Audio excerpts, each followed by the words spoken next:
자, 이어서 보겠습니다. 자, 우리 교재 이제 29페이지. 자, 사업계획 승인. 자, PPT 가지고 먼저 한번 쭉 전체적인 개념을 한번 보죠. 그러면 주택을 이제 집단적으로 건설합니다. 이 사업 주체가. 근데 주택법에 따라 주택을 집단적으로 건설할 때는 사업계획 승인을 받아요. 사업계획 승인. 그래서 이 사업계획 승인 받는 게 주택법에서는 이제 건설 절차의 핵심이라고 하죠. 건축법은 건축허가, 주택법은 사업계획 승인. 그래서 사업계획 승인 받는데, 자, 얘는 한 번에, 얘는 앞에다 연간 이렇게 붙이면 틀려. 연간 기준이 아니고 한 번에 단독주택 건설사업 30호 이상, 공동주택 건설사업 30세대 이상, 대지조성 사업 할 때는 10,000제곱미터 이상, 한 번에 30호, 30세대 10,000제곱미터 이상으로 주택 건설사업이나 대지조성 사업 하려면 사업계획 승인부터 받아야 된다. 그 앞에 저 연간자 붙는 거는 뭐였어요? 연간. 연간자 붙는 것은 이 등록사업자의 등록대상. 등록대상은 연간, 1년간 기준 20호, 20세대, 10,000제곱미터 이상입니다. 이거하고 헷갈리시면 안 돼요. 연간이냐, 그냥 한 번에 30호, 30세대 이상이냐, 이거 헷갈리시면 안 돼요. 그래서 사업계획 승인은 한 번에 30호, 30세대, 10,000제곱미터 이상으로 사업하려면 사업계획 승인 받아야 된다. 그래서 이 30호, 30세대가 집단적 건설이다 이렇게 말씀드렸죠. 집단적으로 한 번에 30호, 30세대. 그러면 반대로 29호, 29세대 이하로 지을 때는, 이때는 그냥 일반법인 건축법에 따라 건축 허가 받는 거예요. 건축 허가. 그래서 29호, 29세대까지 주택을 지을 때는 건축 허가 받으면 되고, 30호, 30세대 이상으로 지을 때는 사업계획 승인 받습니다. 사업계획 승인. 그래서 이 등록 대상하고 사업계획 승인하고 우리 한번 구분해 볼까요? 자, 예를 들어 갖고, 자, 여기서 한번 보겠습니다. 자, A가 내년도 2025년도에 이제 주택 건설 사업하는데, 옛날에 이제 집장사라고 불렀죠. 자, 2025년도에 1월 달에 주택 열채 지어 갖고 분양하겠죠. 1월 달에 주택 열채 지어 갖고 분양 팔아먹고요. 그다음에 6월 달에 또 주택 열채 지어 갖고 분양 팔아먹고, 12월 달에 열채 지어 갖고 팔아먹겠다. 그래서 자, 이렇게 이제 계획을 갖고 있는 A가 있어요. 자, A는 등록사업자 등록해야 된다, 필요 없다? 등록해야 됩니다. 의무요. 등록해야 된다. 왜요? 자, 지금 2025년 1년간 연간 1년간 토탈 지금 몇 세대 몇 호예요? 1년 토탈 30호. 즉 연간 20호 이상 주택 건설 사업하려고 하니까 국토부 장관에게 등록해야 돼요. 안 하면 무등록자 처벌해버려. 그래서 의무적으로 등록하고 사업을 하는 건데, 그럼 A가 요 1월 달에 주택 열채 짓겠다는 거예요. 10호의 주택 건축하려면 건축법에서 건축 허가 받아야 된다. 사업계획 승인, 주택법에 사업계획 승인 받아야 된다. 자, 이런 건축 허가만 받으면 되죠. 이거 한 번에 30호가 안 되니까 그냥 건축 허가 받아갖고 열채 지어갖고 그냥 분양. 그 다음에 6월 달에 또 열채 지으려고 그래요. 10호. 자, 얘는 건축허가 받아야 돼요. 사업계획 승인 받아야 돼요. 이것도 건축허가만 받으면 되죠. 허가 받아갖고 열채 지어갖고 분양. 그 다음에 12월 달에 10호 열채 지으려고 그래요. 이때는 건축허가, 사업계획 승인. 이때도 건축허가. 그래서 사업계획 승인은 한 번에 얼마 이상? 30호, 30세대 이상. 얘는 한 번에 30호가 안 되니까 그냥 건축허가만 받고 건축하는데, 1년 토탈 20호 이상이니까 등록은 해야 된다. 그래서 연간자 붙는 거 안 붙는 거 의미 아시겠어요?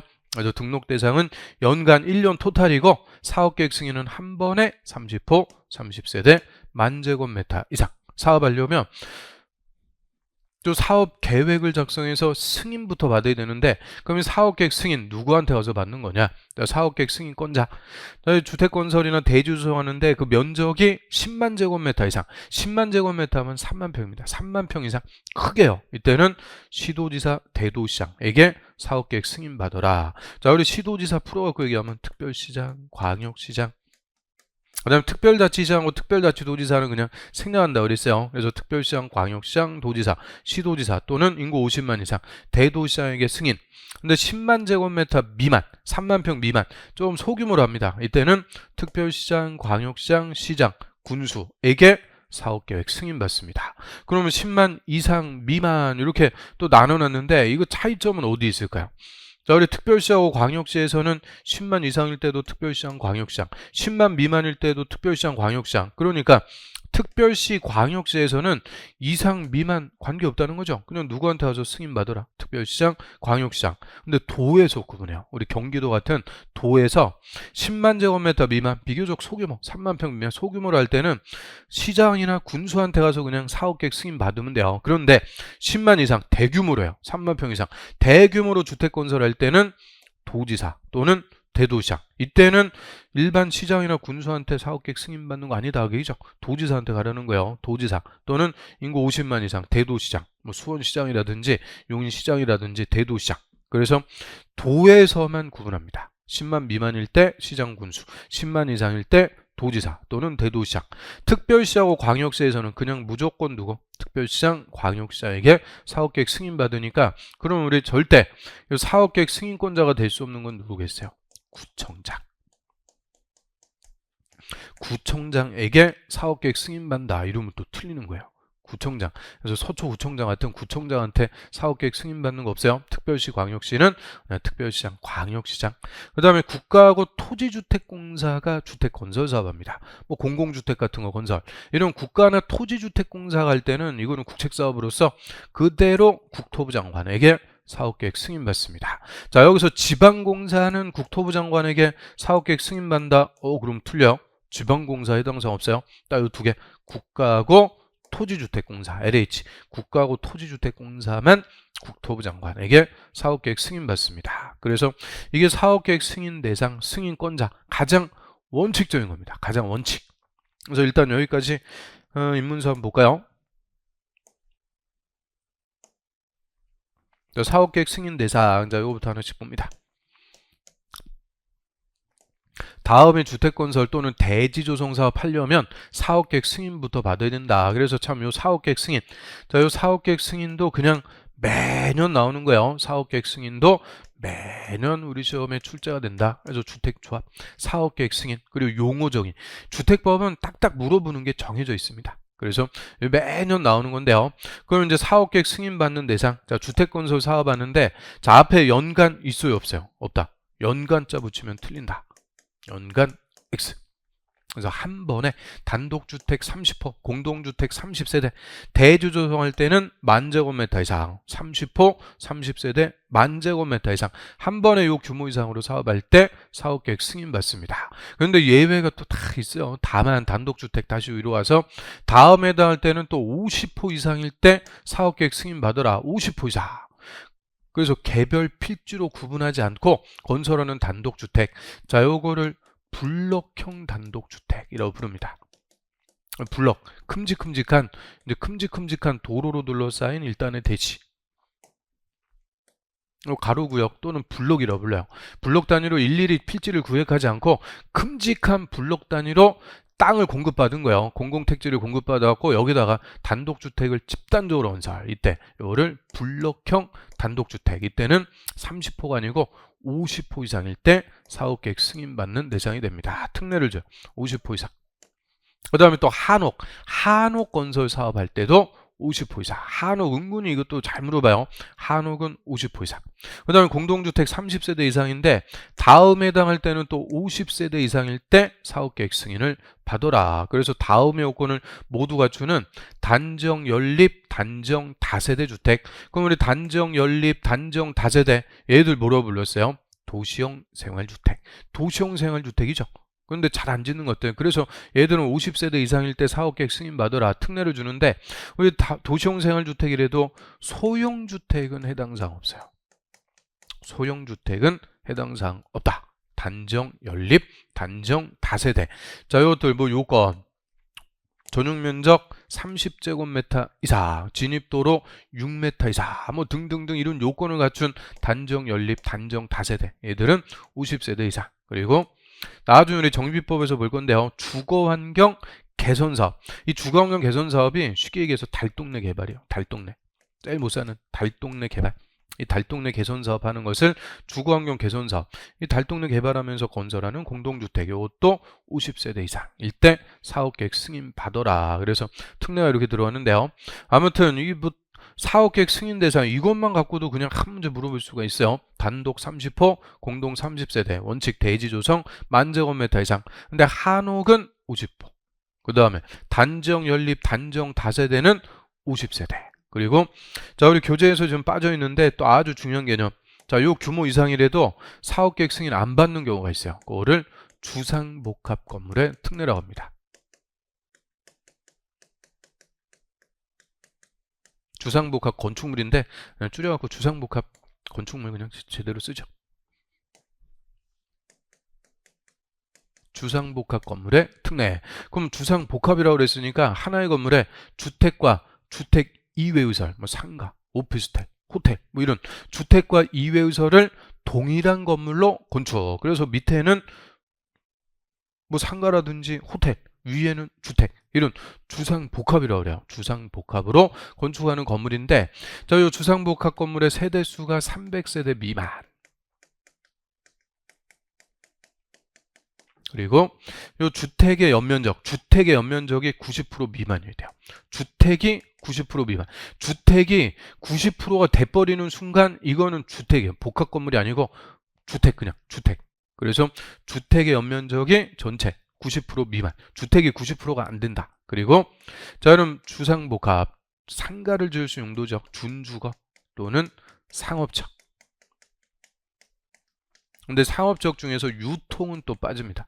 유통상업적은 제외인데, 자, 이런 준주거나 상업적 이런 거를 우리가 용도 지역이라고 불러요. 그래서 준주거 지역은 주택가, 이 주거 지역인데 주거 기능 이외에 상업 업무 기능까지도 있다. 그래서 우리 쉽게 생각해서 버스 정류장 주변에 주택가 이런 거 떠올려 보시면 돼요. 그 버스 정류장 버스 타러 나오면 주택뿐만 아니라 상가도 밀집해 있는 거 볼 수 있죠. 이런 주택가인데 상가도 밀집해서 주거 기능 이외에 상업 업무 기능까지 있더라. 그거를 준주거죠. 그래서 준주거는 상업 기능도 있으니까 상가 지을 수가 있는 거예요. 그리고 상업적, 이 상업 업무 시설이 있는 뭐 강남 이런 데도 다 상업적이죠. 또 시장 가락동 이런 데 시장이 있죠. 그런 데도 다 상업적이라고 해요. 상업 업무 기능을 담당하는 지역인데, 자, 그런데 상업적 중에서 유통은 또 빠져요. 유통상업적은 어디냐? 이게 이제 도매장, 가락동, 노량진 이런 데 도매장 생각하시면 돼요. 그래서 유통상업적은 막 도매시장인데 거기다 집 짓고 살고 그럴 수가 없어요. 제일 시끄러운 동네죠. 시장바닥 제일 시끄러운 동네. 생선 비린내 쩔어 살고. 그래서 유통상업적은 주택이 안 되는 거죠. 주택 자체가 안 되는 것. 그러니까 주상복합도 안 된다. 그래서 유통은 빼고요. 상업적. 그래서 준주거나 상업적 이거는 들어두시면 되고, 그래서 요 세 가지 요건을 갖추는 주상복합 건물은 30세대 이상이라도 사업계획 승인 대상에서 제외. 그냥 건물로 봐서 얘는 건축 허가만 받고 건축합니다. 건축 허가 받고 건축한다. 건축 허가. 그래서 요 건축 허가 받아갖고 건축. 그럼 허가 받는 거하고 사업계획 승인 받는 거 뭐가 더 쉬울까요? 건축 허가 훨씬 쉬워요. 이 사업계획 승인 받으면 건설할 때도 주택건설 기준 등에 관한 규정 그거에 다 맞춰야 돼요. 또 공급할 때도 주택 공급에 관한 규칙 그 다 공급 규칙에 따라서 공급해야 돼요. 관리도 또 공동주택관리법에 따라서 의무관리 해야 되죠. 그래서 이게 건설 공급 관리가 다 어려워지는 게 이게 사업계획 승인이에요. 그런데 건축허가 그냥 간단하게 건축법 맞으면 허가받아 건축할 수 있다. 건축허가 받는 것은 간단한 거예요. 어떻게 보면. 그래서 허가받아 건축할 수 있는 특례를 주는데요. 이유는 주상복합 많이 져라. 우리 이제 도심이나 부도심 이런 데 있죠. 도심이나 부도심 이런 데 맨날 상업설, 업무설 이런 것만 있다. 사람들 다 퇴근해버리고 다 떠나버리면 어떻게 돼요? 밤이 되면 도시 한복판이 그냥 썰렁해지는 거예요. 그거를 도심 공동화 현상이라고 그래요. 밤 되면 그냥 도심이 그냥 썰렁해지더라. 그걸 방지하기 위해서 도심에도 사람 좀 남겨주자. 그러면 주택 줘야죠. 근데 주택만 짓는 게 아니고 상가하고 복합으로. 그래서 주상 복합 건물 많이 줘갖고 도심 공동화를 방지한다. 이런 목적으로 주상 복합 건물에 특례를 주는데요. 그래서 주변에 이제 주상 복합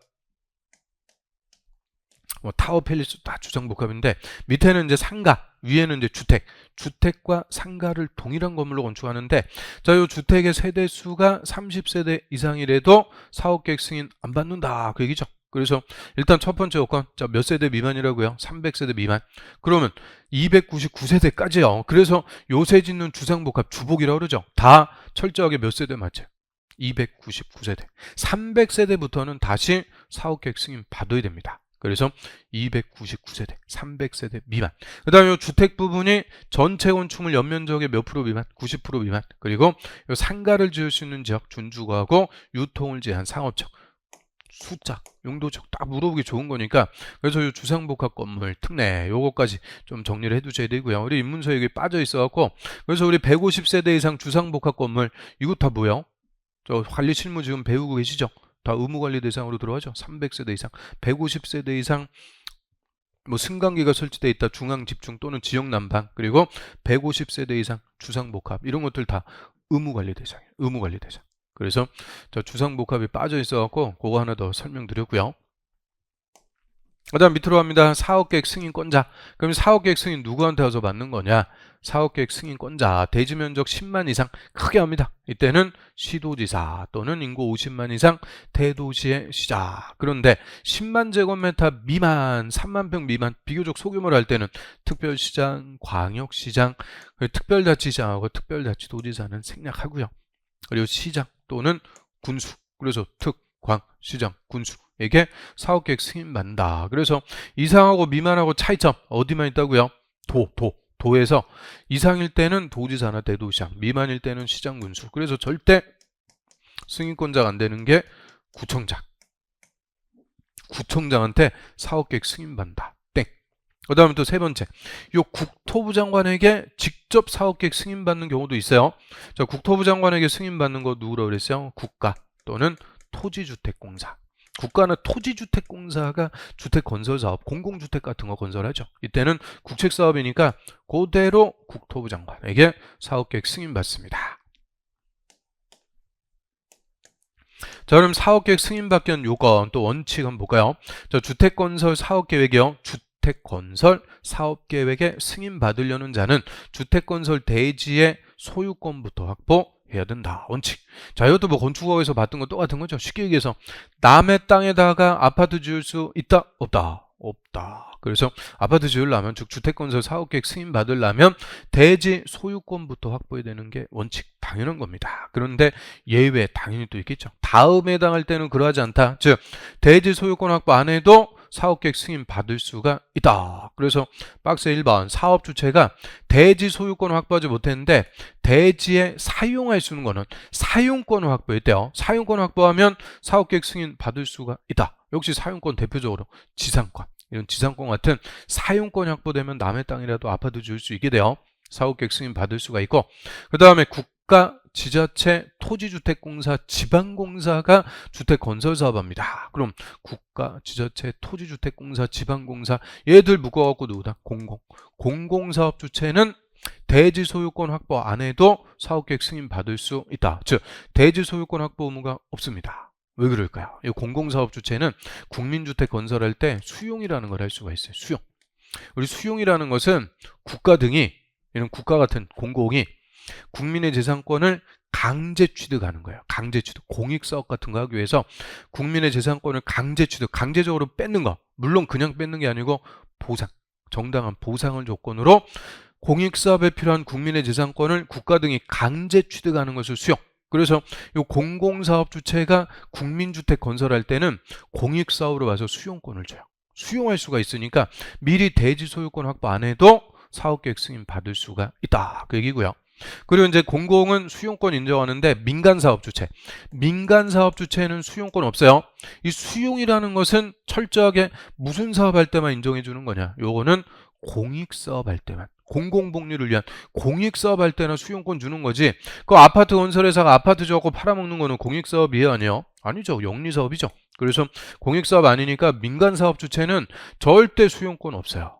수용권이 없을 때는 알박기 쫓아내기 위해서 뭐를 인정해 주냐? 매도 청구라는 것을 인정을 해줍니다. 매도 청구. 매도 청구는 좀 전에도 말씀드렸네요. 얘는 청구권이 아니고 형성권 행사하면 무조건 시가대로 매매계약 체결돼서 팔고 나가라 쫓아내는 거라 그랬죠. 그래서 민간사업 주체는 이 매도 청구라는 것을 할 수가 있는데 매도 청구를 하기 위해서는 먼저 사업계획 승인을 받아야 돼요. 그 사업계획 승인받기 위한 요건이 요겁니다. 일단 지구단위 계획 결정이 필요한 주택건설사업 이게 전제조건. 지구단위 계획이라는 걸 결정해야 돼요. 이 지구단위 계획은 우리 특별시, 광역시, 시 또는 군 이런 관할구역의 전부가 아니고 일부에다가만 수립하는 토지계획을 지구단위 계획이라고 불러요. 그래서 일부 지역을 계획적으로 개발하기 위해서 그 일부에 대해서만 수립하는 토지계획을 지구단위 계획 그래서 이 지구단위 계획 수립하기 위해서 정하는 구역을 지구단위 계획 구역이라고 하는데, 이 지구단위 계획 구역은 우리가 줄여갖고 무슨 지구 이렇게 주변에서 많이 들어보셨을 거예요. 우리 위례지구, 마곡지구, 인천에 뭐 검단지구 뭐 이런 거 들어보셨죠? 청라지구, 수원에도 뭐 무슨 지구, 뭐 광교지구, 영통지구 이런 것들이 다 지구단위 계획 구역의 줄임말이에요. 그래서 관할 구역의 전부가 아니고 일부를 체계적이고 계획적으로 개발을 하기 위해서 행정청이 수립하는 토지 계획인데, 일단 아파트 건설 사업하는데 요것도 계획적으로 아파트를 건설하기 위해서 지구단위 계획 결정을 해줘야 돼요. 지구단위 계획 결정이 필요한 주택 건설 사업, 이게 전제 조건입니다. 지구단위 계획 결정. 그래서 다 지구단위 계획 구역 정하고 지구단위 계획 결정할 때는 공고 열람, 공람시켜갖고 다 우리한테 알려주고, 이런 미리 알려줘야 매도 청구라는 것도 할 수가 있어요. 그래서 이 지구단위 계획 결정이 필요한 주택 건설 사업에서 대지 면적의 80% 이상 사용권을, 가로는 필요 없어요. 사용권을 확보하고, 확보하지 못한 대지가 매도 청구 대상이 될 때는 사업계획 승인 내줄 수 있다. 그러니까 이 말은 일단 지구단위 계획 결정하고 80% 이상의 사용권이 확보가 되면 사업계획 승인 내준다. 그럼 사업계획 승인받은 사업 주체는 사용권 확보하지 못한 대지의 소유자에게 뭘 할 수 있다? 매도 청구라는 것을 할 수가 있도록 해줘요. 그래서 민간사업 주체는 수용권이 없고 매도 청구라는 걸 할 수가 있는데, 이 매도 청구하려면 사업계획 승인부터 받아라. 이 사업계획 승인 받기 위해서 지구단위 계획 결정이 필요한 주택 건설 사업, 지구단위 계획 결정에 대고 80% 이상 사용권이라는 걸 확보를 하면 사업계획 승인 받을 수 있다. 그 다음 밑으로 합니다. 사업계획 승인의 통보. 승인권자는 사업계획 승인 신청을 받으면 정당한 사유가 없는 한 60일 내 사업주체에게 승인 여부를 통보해야 된다. 이 숫자, 이것도 그냥 엄청 잘 물어보는 숫자죠. 이 사업계획 승인 물어보면 객관식으로 나오면 맨날 질문에 나오는 게 요거예요. 60일 내 사업주체에게 승인 여부 통보해라. 즉 사업계획 승인 처리기간 며칠? 60일. 60일 내 승인해줘라. 왜 60일이요? 사업계획 승인. 글자 수 딱 세니까 6글자. 고민하고 오를 필요도 없어요. 사업계획 승인. 60일 내 승인 내줘라.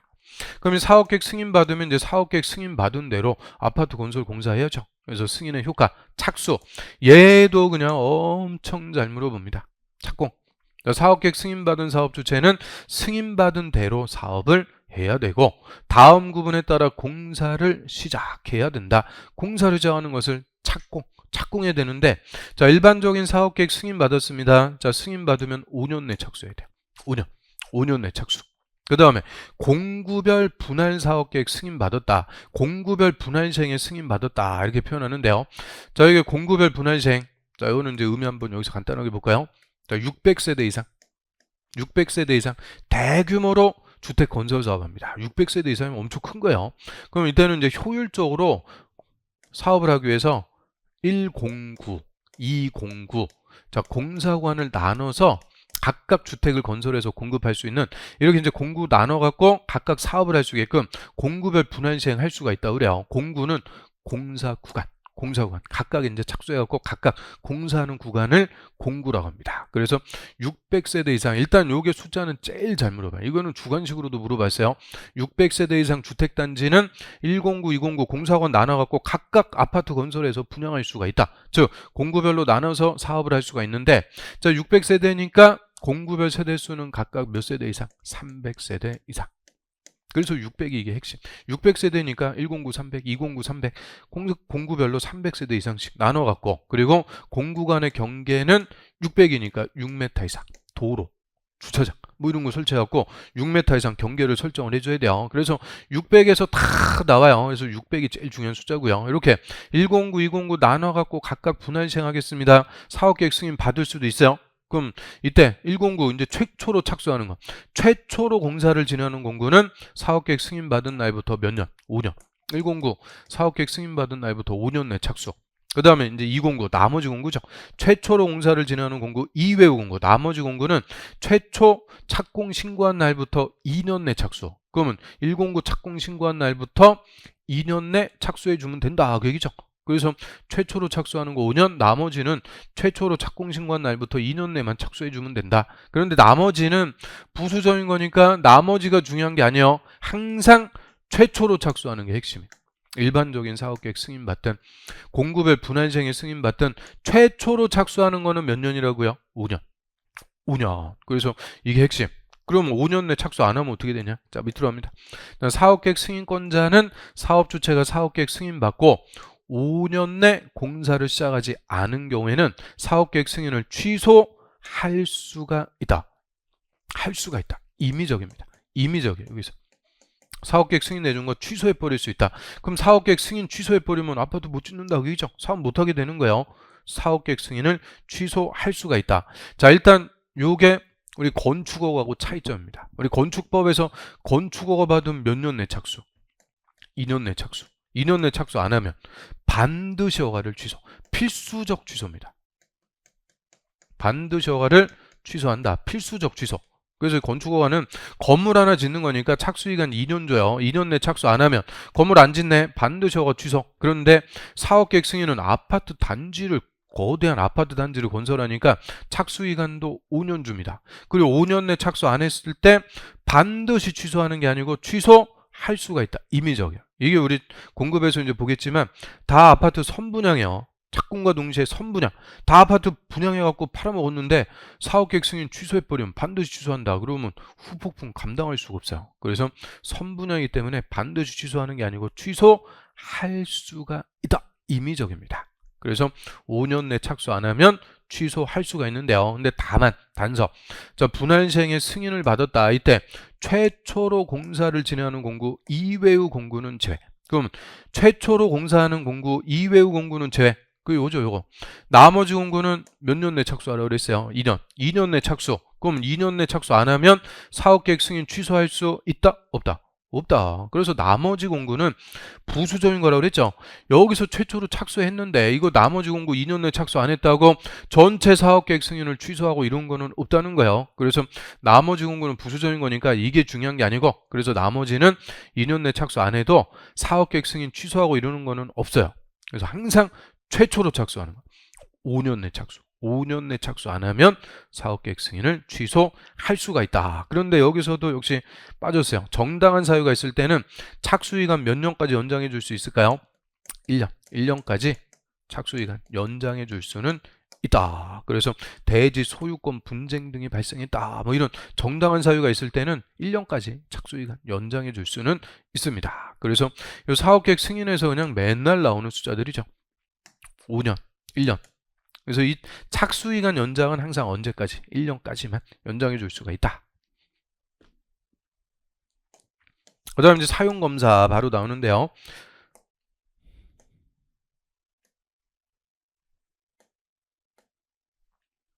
자, 그럼 이제 사업계획 승인. 사업계획 승인 받으면은 5년 내 착수. 5년 내 공사에 착수해갖고 이제 공사합니다. 건설 공사하는 것을 시공한다라고 하죠. 시공. 역시 시공자가 설계 도면대로 좋은 자재 갖고 공사하는지 감독할 사람, 감리자. 사업계획 승인권자 감리자도 지정해서 감리자 감독하에 시공자 공사. 이 우리 아파트 건설 공사는 보통 이제 한 3년 정도 걸린다 그래요. 3년 정도.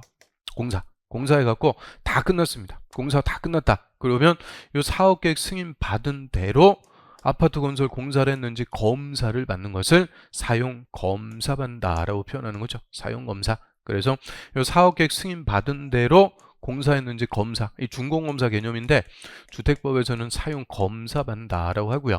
그럼 사용검사, 자, 원칙적인 개념이 이제 사업계획 승인 내준 대로 사업주체가 공사했는지 검사 받는 거니까 저 사업계획 승인권자한테 가서 검사를 받는 게 원칙적인 개념. 그래서 자, 국가나 토지주택공사 갈 때는 국토부 장관한테 사업계획 승인 받았죠. 검사도 그대로 국토부 장관한테 가서 검사 받는 거예요. 국토부 장관한테 승인 받았으면 국토부 장관한테 검사. 그런데 나머지 요자들에게 사업계획 승인 받았을 때는 시장, 군수, 구청장에게 사용검사를 받습니다. 그래서 우리 좀 전에 절대 사업계획 승인권자 될 수 없는 게 누구였어요? 구청장. 그런데 사용검사는 구청장에게 받습니다. 그래서 사업계획 승인권자에게 사용검사 받는다 이러면 또 틀려요. 사용검사권자는 시군 구청장이 됩니다. 제일 가까운 사람한테 가서 검사 받아라 이런 사업주체 편의를 주는 거야. 하루라도 빨리 검사 받고 입주시켜갖고 주택에 입주해서 사용할 수 있게끔 이 사업 주체 편의를 위해서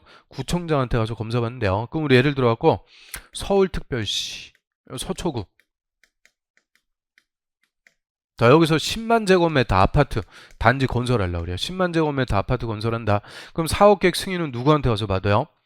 특별시에서는 10만 이상이든 미만이든 특별시장한테 가서 사업계획 승인 받아라. 그럼 서울특별시장한테 사업계획 승인 받아갖고 이제 5년 내 착수해갖고 공사 다 끝났어요. 사용검사는 누구한테 가서 받아라? 특별시장이 아니고 서초구청장, 양재동에 서초구청장한테 사용검사 받는 편의를 주는 거예요. 특별시장까지 갈 거 없이 그냥 서초구청장한테 사용검사 받고 바로 이제 입주시켜갖고 주택 사용할 수 있게끔. 그래서 사용검사는 시군 구청장에게 받습니다. 이게 또 특징이에요. 그래서 교재 한번 볼까요? 사업 주체는 사업계획 승인받았고 제하는 주택 건설 또는 대지 조성 사업을 완료했으면 그 밑에 시군 구청장, 시군 구청장. 그런데 국가나 토지주택공사가 사업 주체인 경우에는 누구한테 가서 사업계획 승인 받아요? 국토부 장관에게 사업계획 승인 받죠. 이때는 그대로 국토부 장관에게 사용검사를 받습니다. 그래서 국토부 장관에게 사업계획 승인 받았으면 국토부 장관인데 나머지는 누구한테? 시군 구청장. 특히 구청장은 사업계획 승인권자 아닌데 사용검사권자는 된다. 시군 구청장에게 검사받습니다. 그리고 자 공구별로 분할해서 사업계획 승인받았다. 분할시행에 승인받았어요. 먼저 완공된 주택의 공구별 사용검사. 그럼 109, 209, 109부터 먼저 착수해갖고 공사 끝났어요. 그럼 공구별 분할검사 받을 수 있다? 없다? 있다. 또 먼저 공사 완료된 주택에 대해서는 동별로 검사 받을 수 있다? 없다? 있다. 그래서 특별한 사유가 있을 때는 먼저 공사 완료된 주택에 동별 검사도 다 받을 수 있습니다. 얘들은 없다, 없다, 있다, 없다 단순하게 장난쳐갖고 물어보니까 또 공구별 분할 검사 받을 수 있고요. 동별 검사 받을 수 있어요. 그래서 그리고 좀 전에 공구별 분할시행. 자, 109 먼저 착수해갖고 공사 끝났다. 그럼 109부터 먼저 검사받는 게 공구별 분할검사. 그리고 특별한 사유가 있을 때는 동별 검사 다 받을 수 있습니다. 그래서 있다 없다 단순하게 주니까 다 있고요. 그 다음에 사용검사 신청하면 시군구청장은 며칠 내 사용검사 해주는 거냐? 15일 내 사용검사를 내줍니다. 그럼 우리 건축법에서 오늘 배웠네요. 건축허가 받은 대로 공사했는지 검사 사용승인. 사용승인 신청하면 7일 내 검사해갖고 합격했으면 사용승인서 교부. 건축법에서 사용승인은 7일. 근데 주택법의 사용검사는 며칠? 15일 내 시군구청장이 사용검사를 해줍니다. 그럼 사용검사가 떨어지면 이제 주택과 대지를 사용할 수 있다. 그 주택 아파트 사용할 수 있으니까 사용검사 떨어지면 입주 통보해서 이제 입주자들 입주해갖고 아파트 사용할 수가 있게 되죠. 사용검사 기간 15일 내 사용검사 내준다. 뭐 그거 하나 더 정리하시고요. 자, 그래서 여기까지 주택을 건설하는 절차. 이 건설 파트가 우리 주택법에서는 더 중요해요. 공급, 그리고 리모델링 이런 데는 한 문제 나올까 말까 그 정도 좀 비중이 떨어지는데 요 건설까지 여기까지는 집중적으로 나와요. 집중적으로. 용어하고 건설 파트. 여기까지가 주택법에서는 핵심. 그 다음에 주택의 공급인데, 자, 주택의 공급. 자, 이것도 공급하는 절차. 우리 아파트 분양받는 절차. 간단하게 여기서 한번 볼까요? 그래서 이 사업계획 승인 참 사진 그려왔는데, 사업계획 승인 요 이제 사진 한번 볼까요? 자, 단독주택은 원칙적으로 30호 이상이요. 30호 이상. 그런데, 자, 이렇게 필지를 구분하는 게 아니죠. 여기는 딱딱 개별 필지 1번지, 2번지, 3번지 이렇게 개별 필지로 구분해서 단독주택 지을 때는 30호. 그런데 그냥 일단의 필지를 공급받아갖고 여기서 개별 필지 구분 없이 블록 단위로 집단적으로 단독주택을 짓는 거. 이걸 블록형 단독주택. 이때는 50호. 한옥건설할 때도 50호. 그 다음에 공동주택은 30세대 이상. 그런데 단지형 연립, 단지형 다세대. 그리고 주거환경 개선 사업, 달동네 개발. 이때는 또 50세대 이상. 그래서 사업계획 승인 대상. 사진으로 한번 확인했고요. 그 다음에 이제 주택의 공급 절차 한번 보겠습니다. 자, 건설한 주택을 공급. 자, 여기서 공급이라고 할 때는 건설한 주택을 분양하는 것과 임대하는 것을 다 포함. 분양하고 임대를 포함해갖고 공급. 근데 일반적으로는 분양을 얘기합니다. 분양. 임대는 저 임대주택법에 따로 있으니까 여기서는 이제 분양하는 거죠. 분양. 그럼 이제 주택을 공급하는 절차 한번 볼게요. 자, 사업주체는 주택을 집단적으로 건설하기 위해서 사업계획 승인부터 받습니다. 자, 사업계획 승인 받으면 이제 5년 내 공사에 착공하게 되죠. 5년 내 착수. 이제 공사하는데 이 착공이 공급 쪽에서는 중요한 시점이 돼요. 이 사업주체는 착공과 동시에 바로 주택의 입주자를 모집할 수 있도록 합니다. 입주자를 모집. 그래서 두 가지 요건 갖춰야 돼요. 대지의 소유권을 전부 확보. 대지의 소유권을 확보하고 그리고 주택도시 보증공사로부터 분양 보증을 받았다. 분양 보증이라는 것을 받았어요. 이런 두 가지 요건을 갖추게 되면 사업주체는 착공과 동시에 바로 입주자를 모집할 수가 있다. 이 말이 뭐예요? 대지의 소유권만 확보해서 공사합니다. 착공, 공사 시작과 동시에 바로 입주자 모집해서 분양할 수 있다. 이게 쉽게 얘기해서 선분양 할 수가 있다. 그 얘기입니다. 착공과 동시에 이 요건만 확보가 되면 바로 분양할 수가 있는데요. 자, 그럼 선분양이다 보니까 사업주체가 지 맘대로 분양가 받고 막 그러면 안 되겠죠. 그래서 사업주체는 입주자 모집 조건, 방법, 절차, 입주금 이런 것들이 적정한지 입주자 모집 승인부터 받습니다. 입주자 모집 승인. 입주자 모집하려면 입주자 모집 조건 등이 적합한지 승인받는데 이 입주자 모집 승인을 시장, 군수, 구청장 시군 구청장에게 입주자 모집 승인부터 받아요. 그리고 요 이제 시군 구청장은 입주자 모집 승인하기 전에 이제 분양가 심사위원회라는 것도 열어요. 분양가 심사위원회 요거 열어갖고 분양가가 적정한지도 다 심의해서 입주자 모집 승인을 내줍니다. 그런데 공공주택 사업자 우리 공공사업 주체는 입주자 모집 승인 없습니다. 이게 또 시험에는 또 잘 물어봐요. 그래서 공공사업 주체 우리 공공사업 주체 누구 있어요? 국가, 지자체, 토지주택공사, 지방공사 얘들은 입주자 모집 승인받는다. 그러면 틀리는 거예요. 이것도 엄청 잘 물어보는 질문. 그래서 공공은 제 민간사업 주체만 시군구청장한테 와서 입주자 모집 승인. 입주자 모집 승인이 떨어지면은 이제 입주자를 공개 모집. 일간신문 등의 분양 광고를 통해서 공개 모집하는 거죠. 분양 광고. 그러면 분양 광고 보고 분양받고자 하는 자들이 공급 신청합니다. 이 공급 신청하는 것을 두 글자로 청약이라고 그래요. 그럼 청약 많이 들어봤죠? 청약 통장.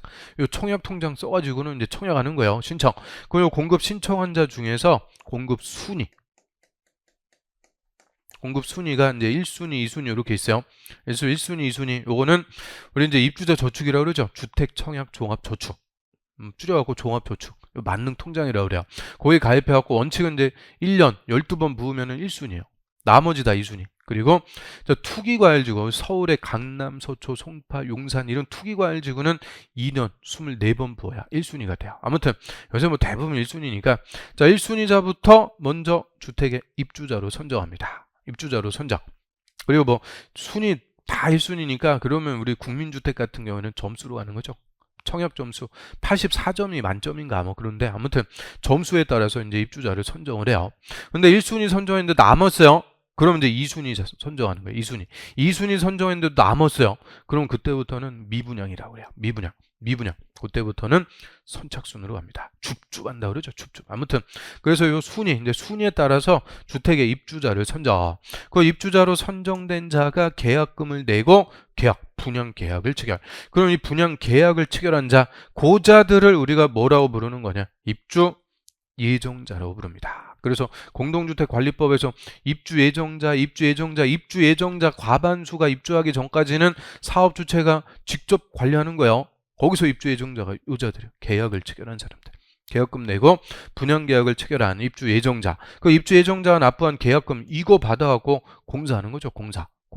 그리고 공사 똑바로 이제 감독하는 게 감리자 감독하에 공사하는데 공사하면서 이제 중도금도 받아요. 6개월에 한 번씩 중도금 받죠. 그럼 공사 한 3년 동안 공사한다고 그랬으니까 한 6차 중도금까지 그냥 뼈 빠지게 내는 거예요. 중도금 쫙 3년간 6번 쫙 내고 그리고 이제 공사가 다 끝났습니다. 그러면 사업계획 승인받은 대로 공사했는지 검사, 시군구청장한테 사용검사, 준공검사 떨어졌다. 사용검사 떨어지면 이제 아파트 건설 공사는 다 끝났어요. 이제 새 아파트 다 지어놨죠. 그러면 새로 지어진 아파트에 사업주체가 최초로 사업주체 명의로 소유권 보존 등기. 이 보존 등기라는 게 이제 등기부를 새로 만드는 거예요. 아파트 새로 지어졌으니까 새 아파트에 등기부도 새로 싹 만드는 것을 보존 등기한다 그래요. 사업 주체 명의로 소유권 보존 등기까지 다 해놓고 사업 주체는 이제 입주 예정자들에게 이제 공사 끝났으니까 언제까지 입주들 하세요? 입주하라고 통보를 해주죠. 입주 통보받으면 어떻게 돼요? 심장이 벌렁벌렁. 드디어 이제 내 아파트에 내일 입주하는구나. 막 잠도 설치고 막 그래요. 심장이 벌렁벌렁하고. 아무튼 그래서 입주 통보를 받은 입주 예정자가 이제 잔금 다 치러야 돼. 잔금 또 뼈 빠지게 잔금 치르고 열쇠를 수령해서 아파트에 입주. 자, 입주하면서 이제 사업 주체로부터 등기도 넘겨오는 거예요. 이전 등기 해오면 이제 소유권을 취득해서 공급 분양이 끝납니다. 그리고 이렇게 등기까지 해서 소유권을 취득한 자, 소유자를 우리가 뭐라 부르는 거냐? 입주자라고 부르죠. 그래서 이 공급 파트 그리고 공동주택관리법에서 입주자면은 쉽게 얘기해서 소유자를 얘기합니다. 소유자. 근데 공동주택관리법에서는 이 입주자면은 소유자인데 소유자를 대리하는 뭐 배우자나 직계 좀비 속도 다 포함. 근데 소유자 개념이에요. 소유자. 그래서 소유자라고 부르는 것을 입주자라고 하고요. 그래서 위에는 건설하는 절차, 밑에는 공급 절차. 그럼 지금 공급 분양은 언제 다 끝나버려요? 착공과 동시에 다 입주자 모집해서 분양. 그리고 나중에 공사 끝나면 입주 통보해서 입주시켜주는 거니까 요거를 선분양 후건설, 선분양 절차를 취하고 있는 것이 우리 주택법의 주택의 공급 절차다. 그래서 아파트 분양받아 보신 분들은 이 절차 어렴풋이 이제 기억나실 거예요. 최근에 분양받아 보신 분들은. 근데 요새는 또 건설 경기가 별로 안 좋죠. 또 아파트 분양하고 이런 게 좀 뜸해갖고요. 아무튼 우리가 요 절차에 따라 아파트 분양받습니다. 자, 그럼 이제 공급 파트에서 자, 몇 가지 한번 볼까요? 오늘 공급 파트 다 볼 수는 없고 몇 개만 좀 확인하고 마치도록 하겠습니다. 자, 공급의 이제 원칙 해갖고 자, 동그라미 1번 한번 볼까요? 사업 주체. 사업 주체가 입주자를 모집하려면 밑에 시군구청장한테 승인 받아야 된다. 그리고 복리시설은 입주자 모집 신고해라. 복리시설은 쉽게 얘기해서 뭐예요? 상가 입주자 모집할 때는 상가는 그냥 신고만 해주면 돼요. 입주자 모집 신고. 주택에 입주자를 모집할 때 시군구청장한테 승인, 입주자 모집 승인 받는다. 그런데 맨 앞에 누구는 제외라고요? 공공주택 사업자는 제외. 그냥 엄청 잘 물어본다.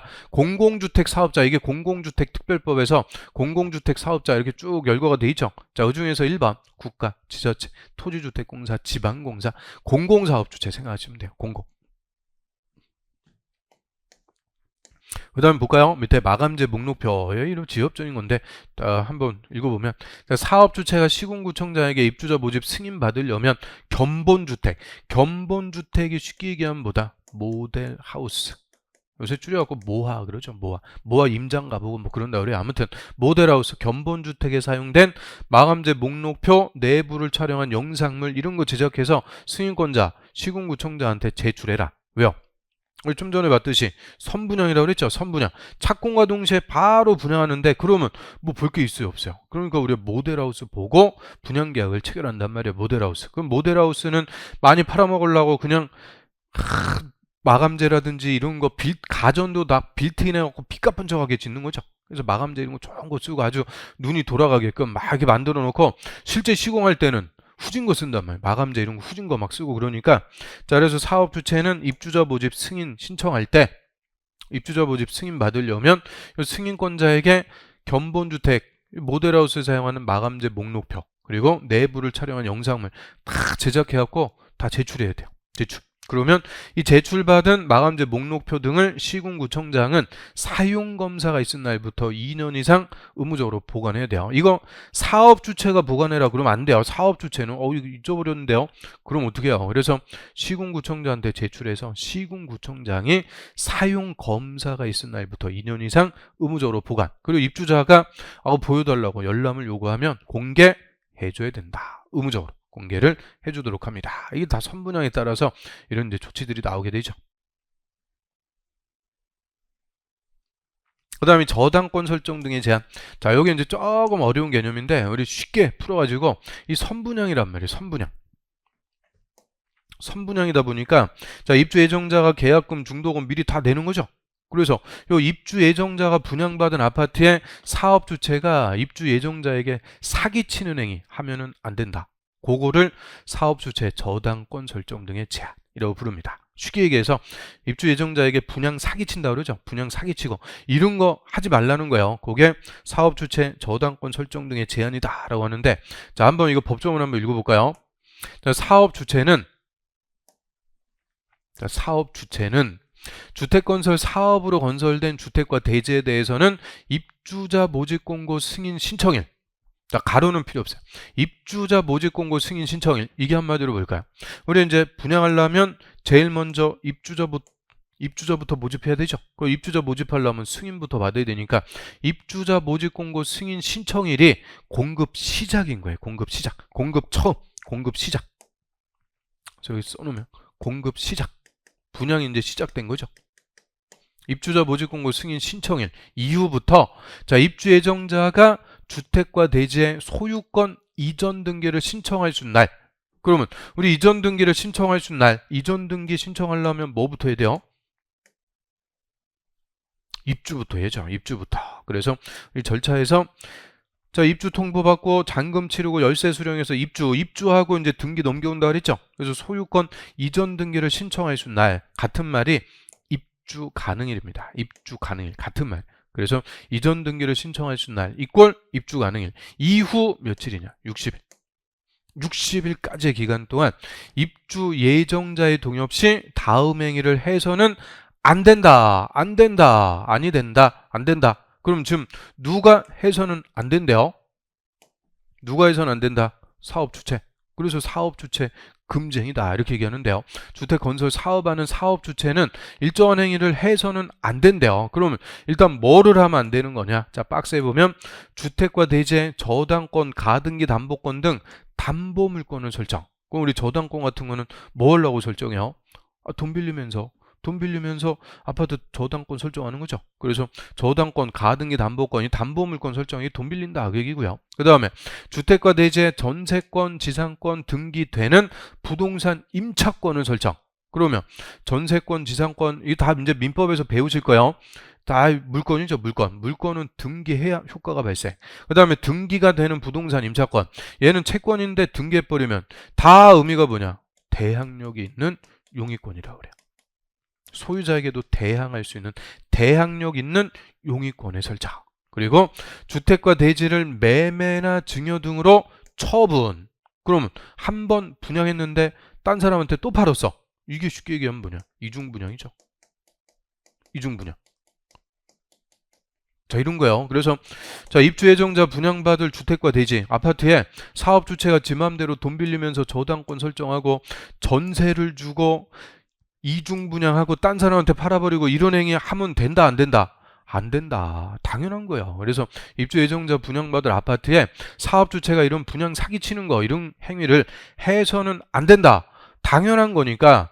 그래서 여기서는 중요한 게 뭐냐? 기간이죠. 언제부터 언제까지. 이거를 맨날 물어봅니다. 언제부터? 자, 입주자 모집 공고 승인 신청일, 즉 공급 시작부터, 자, 입주 예정자가 이전 등기를 신청할 수 있는 날 이후 60일. 이게 뭘까요? 그러니까 입주 예정자가 이제 입주 통보받고 입주해서 이전 등기 신청할 수 있는 날 이후 60일까지. 이 말은 모든 세대가 다 입주를 완료해서 등기까지 해갈 수 있게끔 공급이 끝날 때까지, 공급이 다 끝날 때까지, 공급 끝. 그래서 60일까지 이게 공급이 다 끝날 때까지, 즉 분양이 끝날 때까지. 공급 끝. 그래서 공급 처음부터 다 끝날 때까지 이 기간 동안 입주 예정자들의 동의 없이 다음 행위를 해서는 안 된다. 즉 입주 예정자가 분양받은 아파트에 저당권 설정하고 전세를 주고 이중분양하고 이런 분양 사기치는 행위 해서는 안 된다. 의미는 간단해요. 당연한 거죠. 그래서 언제부터 언제까지냐. 그리고 그럼 요 60일까지 지금 못하게 딱 규제하고 있으니까, 자, 입주 통보받은 입주 예정자는 입주했으면 며칠 내에 등기해가라는 거예요. 60일. 60일 지난 다음에는 주택법에서도 책임 안 지겠다 그게죠. 60일까지 딱 못하게 합니다. 이거를 그냥 또 가로비워갖고 물어보는 거죠. 60일까지. 그런데 자, 여기 입주 예정자의 동의 없이 해서는 안 된다. 그러니까 동의 받으면 할 수 있죠. 그래서 대표적인 게 뭐냐? 그 입주 예정자가 주택 자금을 대출받는 거예요. 이걸 이제 집단 대출이라고 그러죠. 사업주체 신용으로 이제 은행 등에서 돈 빌리는 거예요. 사업 주체가 집단적으로 돈 대출 받아갖고 다시 입주자들에게 중도금을 대출해 주는 거. 그거를 집단 대출. 이 집단 대출은 사업 주체가 지가 쓰려고 돈 빌리는 거 아니죠. 다시 입주자에게 뭐 해주기 위해서, 다시 대출해 주기 위해서. 그래서 입주자, 결론적으로 입주자가 주택 구입자금 대출 받는 거. 이거는 입주자가 돈 빌리는 거니까 저당권 같은 거 설정할 수 있는 예외 같아요. 그래서 집단 대출, 이런 입주자가 주택 자금을 대출받는 것은 예외적으로 저당권 설정할 수 있다. 또 예외가 있긴 있고요. 그래서 자, 요게 이제 민법 이런 게 조금 베이스가 돼야 제대로 이해가 되는 파트가 되죠. 그래서 이 민법 1차가 그래서 민법이라든지 이런 것들이 더 중요해요. 1차가 먼저 돼야 그 다음에 이제 2차 제대로 공부할 수가 있죠. 그리고 뭐 부기등기 이런 거는 지금은 필요 없습니다. 그래서 일단 여기까지 하는데요. 여기까지 해갖고 또 다 끝나버렸는데, 자, 요 주택을 공급받으려는 자의 의무, 이런 것들이 이제 공급 규제, 투기 규제다라고 해서 요 이제 다음 시간에 간단하게 주택법 정리하고, 이제 우리 주택관리사에서 제일 중요한 법률이죠. 공동주택관리법. 근데 이 공동주택관리법은 저 관리 실무하고 거의 똑같아요. 관계법규에서도 8개, 관리 실무에서도 8개. 그리고 주택법도 관리 실무에서 한 4문제씩 물어보죠. 4문제. 이런 식으로 물어보니까 하여튼 주택법, 공동주택관리법 이런 거는 확실하게 정리해 두셔야 돼요. 거기서 나오는 거는 거의 다 맞힌다 이렇게 생각을 하셔야죠. 그래서 일단 오늘은 여기까지 하고요. 다음 시간에 이제 주택법 빨리 끝내고 그 다음에 공동주택관리법 나가도록 하겠습니다. 자, 오늘도 자, 이거 관계법규 이거 쉬운 과목은 아니에요. 어려운 법률 용어들 이거 하나씩 하나씩 처음에는 좀 생소하고 어려운데 한 번, 두 번 반복하면서 용어 같은 거 이렇게 정리가 될 거예요. 그래서 다음 시간에 또 건강한 모습으로 뵙겠습니다. 자, 오늘 또 고생들 많으셨습니다. 수고하셨습니다.